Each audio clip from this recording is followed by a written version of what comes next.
Hello there, welcome back to my channel. My name's Louise and this is Louise's Lifestyle. Thank you for joining me. So it's the 29th of December, just days away from 2024, and I've been a bit poorly over the Christmas period. I think I might have had COVID. I'm not sure, I didn't do a test, but I'm sort of recovering now. Lost my voice for a bit and I'm still a bit croaky, so you'll have to excuse me in this video if I break out into a coughing fit, but it is what it is. So I thought I'd just do a brief look at some of my citrus, what's happening over the winter period. I don't have many citrus now, but I have got some seed grown Bangladeshi citrus in front of me, and I'll start off with this one over here. This is from seed, a Zara lemon or citrus medica, and I've got a few more here that aren't doing so well. This one I potted up separately, and I have another one that's potted up separately, but that has in fact lost all its leaves. This one, it just seems to be doing better than the others. Look at the roots. I'm keeping them on the dry side during the short days now. There isn't much growing happening, and in fact quite a lot of my plants are losing their leaves. And so these are some more Zara lemons. Citrus medica, you can see that one's lost all its leaves, as is that one. I've not separated these ones out. This one, slightly bigger of the group, has lost from the top down, but it's retained a couple of leaves. Got a few leaves still on it. So I'm hoping, although these have lost the leaves, that, you know, they will regrow back in the spring.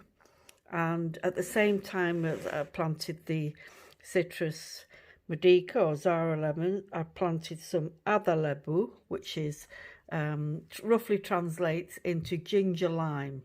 So it's a type of lime that grows in Bangladesh. And I did have some of these plants not last year, the year before, and fortunately I left them out over the winter of 2022, left them outside on the porch area, and they didn't like the cold and subsequently died. So these have all remained indoors. I had no intention of taking them outdoors. They've had a bit of spider mite issues, so you can see the mottling on the leaves.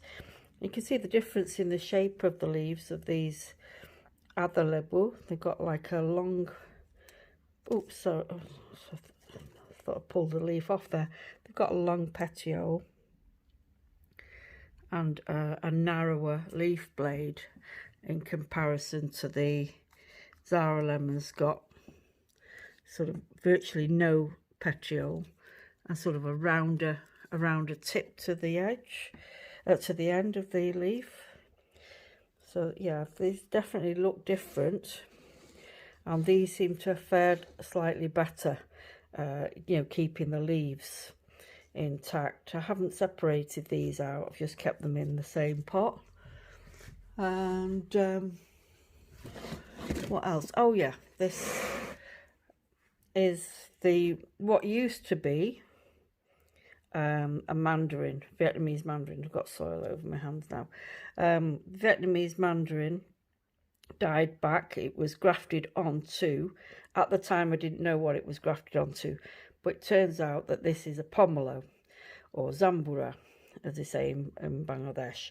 And so this completely died back, but it did have a nice set of leaves.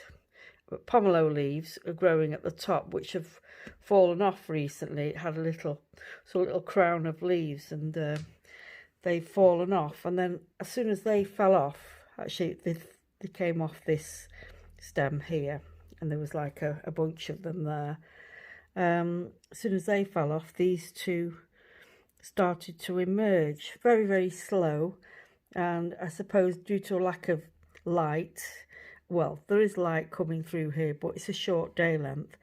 they're not getting the amount of light they need to push out strong growth. Not the right time of year. You might think this compost looks very dry. It is dry on the top, but if I put my finger down a couple of inches, it is moist there. So I'm mindful of not overwatering. You know, there isn't much foliage for the plant to get rid of any excess water, you know, through transpiration. So that's the pomelo. Say it's alive. If I can get it through the winter, hopefully it'll start pushing out more growth come springtime. I think they've all had some issues with spider mite, and I did spray these plants a couple of months ago when there was an infestation of spider mite, but then since then I've just got to spray mist them occasionally. I don't do it as often as I should really. And the other plant was the wrong pool lime, which I'll just bring that over here. So this is the wrong pool lime. I don't have it above the radiator, but I'll just, for the sake of filming, I'll just prop it up here. It has lost a few leaves, which is to be expected. You know, it's come from a different environment, possibly a greenhouse, where, you know, it's had lots more light and warmth. The heating is on, but it's not on all the time, so temperature does fluctuate in this room. But it's never going to be cold, you know, it's not going to get down to minus in my living room. Yeah, so I've just sort of spray misted it and watered it. Try not to overwater. In fact, I think I've underwatered it at some point where the leaves started to curl. And so I think that contributed to the leaf drop. But hopefully this gets through the winter, and come springtime, might even get some flowers if it's still here. So that's it for today, a short video on what citrus I've got and how they're managing through the short day lengths. As I say, I don't put these under the grow light. The wrong pool lime I have been putting under the grow light, but these have been just left on the windowsill. So there we have it. Hope everyone has enjoyed their Christmas, for those who are celebrating, and hope everyone has a lovely new year. Thanks for watching. Take care. Bye bye.